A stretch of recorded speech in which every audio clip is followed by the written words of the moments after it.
It's just gone about 20 minutes past 8. Thank you for staying tuned here on the South African morning. Now, from South African streets to Milan, France and New York Fashion Week Studio is on a mission to boost African fashion on the world stage. It allows African designers to break their rich cultural designs into the European and, of course, US markets. Next February, if you didn't know, Fashion Week Studio Pan-African Luxury Group will make its New York debut. We have the privilege to speak to them first. We're now joined by the founder of Fashion Week Studio, Nathanaelle Hottois Galetlole. Good morning. Good morning. Thank you for having me. Thank you so much. I think just for the sake of our viewers, just also share with them the heritage behind these names. Nathanaelle Hottois. So Nathanaelle is a Hebrew name, although I'm not Jewish, but my parents decided on that name. And Hottois, so I'm half Italian, half Belgian. Now married to a Tswana man right here, therefore Galetlole. The Tswana man right here brought it to South Africa. We really appreciate your time this morning. Let's perhaps look at where the Fashion Week Studio was born. Out of what need was it born? So that's a great question. So it was I founded Fashion Week Studio in 2017. We had our first show in Paris in 2018. And what we realized is that if you are an emerging designer or even a well-established brand, but you're not Chanel, Louis Vuitton, Dior, it's very difficult to break into the market and to access the platform of Fashion Week, which is where all of the press, the buyers, the social media influencers attend. So therefore, I realized that by the creation of Fashion Week Studio, we would be able to give an opportunity to international designers to showcase in major venues such as the Ritz in Paris, the Palazzo Serbelloni, which was once the residence of Napoleon. Mm-hmm. So these historical venues is where we host our shows. And now we have, after this amazing marriage between my husband and I, we have decided to co-found Fashion Week Studio Pan-African Luxury Group together, which is now giving a platform to African designers to be able to exchange with the global market. What I love about your studio is that it creates opportunities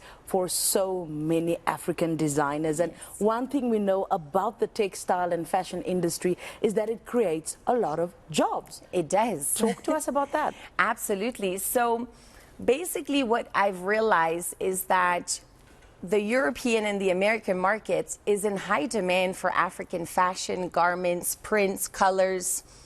But unfortunately, that demand is not particularly being met by African people. That's so true.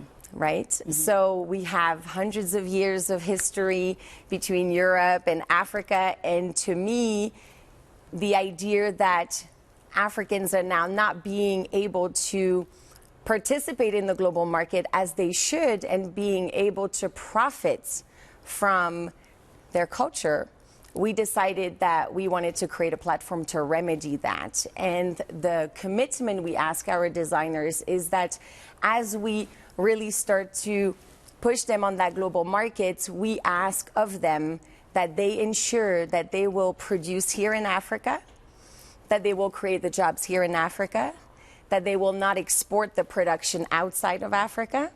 So this is the commitment we ask them to do.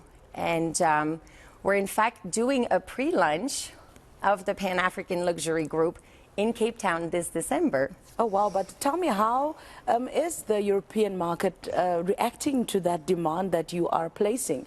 Because it's a big one. As you said, they mostly use our fabrics and yes, our designs, but it's not designed by us. And what I hear you saying is that we are taking back the fabric one design at a time. Exactly. How is the European market responding to that? So there's actually, I think we are in a time where the market is ready for that conversation. In fact, with the launch of the Pan-African Luxury Group in New York next season for New York Fashion Week, we are going to have a buyer's forum. And the conversation is going to be between the designers and the buyers. And the purpose of this is to start the conversation, which is around consumers' responsibility. So if we say we love Africa, we love the prints, we love the colors, we love the designs, a consumer has to make sure that when he purchases this culture, he purchases from the people who owns it and not from the people who are replicating it, because then where is the love, in fact? So that is the conversation, and I think that the market is ready for it. And we are now laying down the groundwork to have a massive buyer forum in New York, which is really going to be very impactful. I love the fact, as I said earlier, that you are catering for all kind of designers. Yes. Tell me about whether it is only trained designers that you are assisting, or are we also talking about the auntie down the street that has been a tailor for many years and owns many of the patterns that we are wearing? Absolutely. So we do work with more established brands, but we also do work with emerging designers, as well as designers, as you said, who have been in the game for so long, but haven't particularly gotten the attention they deserved. So we are right now, especially with the Cape Town event, it's going to be a very big lunch, a pre-lunch, that sets up the narrative for New York coming in February. We are right now looking for 15 more South African designers, and it doesn't matter if you're already a celebrity designer, or if you're established, or if you're just starting out, or if you've been working the craft for so many years but haven't yet gotten a chance to really get on a platform that's going to help boost your brand. Mm-hmm. And what's government's involvement in all of this? Because you're talking really relationship with overseas, you're talking Europe, you're talking the USA, you're talking France. What's government and the DTI's role in all of this? Very good question. So I have to say that about 90% of our South African designers have been able to come overseas because of the arts and culture. So I'd like to, first of all, thank them for that. Their contribution's been very, very important. We want to connect with the DTI now because we are going to push the sales with this Pan-African luxury group. We are going to really push to get all these designers into boutiques. It's happened before that designers come overseas. It's one South African designer. It's not impactful enough. We need a group. We need a movement that is so loud that nobody can ignore it. So that's what we are doing right now. And for that, we definitely would love to partner up as well with the DTI and furthermore with the arts and culture, because it's going to be very, very important in order to get the return on investment that we are aiming to achieve. As you're saying, the South African fashion industry is an emerging industry. It's a booming industry, but it's also booming industry. A very competitive industry. You are talking about the importance of unity and creating a movement. How's the collaboration at the moment in the local industry?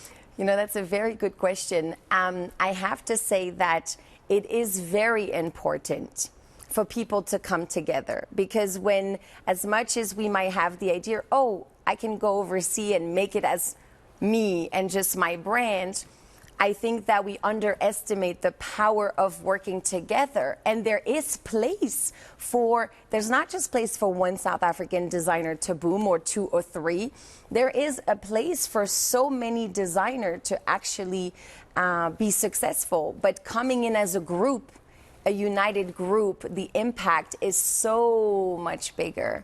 So sometimes we have to humble ourselves a little bit, and we have to understand the power of unity versus the power of a single person. So important what you're talking about. Yeah. And Nathanaelle, you are in the unique position to be able to compare the quality of the African fabrics versus, for instance, in Europe. And from some courts, you would find criticism that we've not been trained well enough on how to refine our fabrics, especially in certain parts of Africa. Do you agree with that statement, or do you think a lot of progress has been made? No, I don't agree with that statement. I think that Maxhosa is a perfect example of African luxury. I went to their factory. I saw the whole process. I mean, it is impeccable quality. So I believe that they're definitely trailblazing the industry in that regards. Love the whole philosophy behind their brand. I think that like anywhere else, that is even in Italy or in France, I will meet emerging designers whose quality needs to still be improved. I think that unfortunately, because of the bias, we've had a tendency to look more at the negative versus the positive. But the positive is there, the quality is there, the art is there, the amazingness, the richness of the culture is absolutely there. And I have no doubt that Africa can, and South Africa can provide the quality that is needed.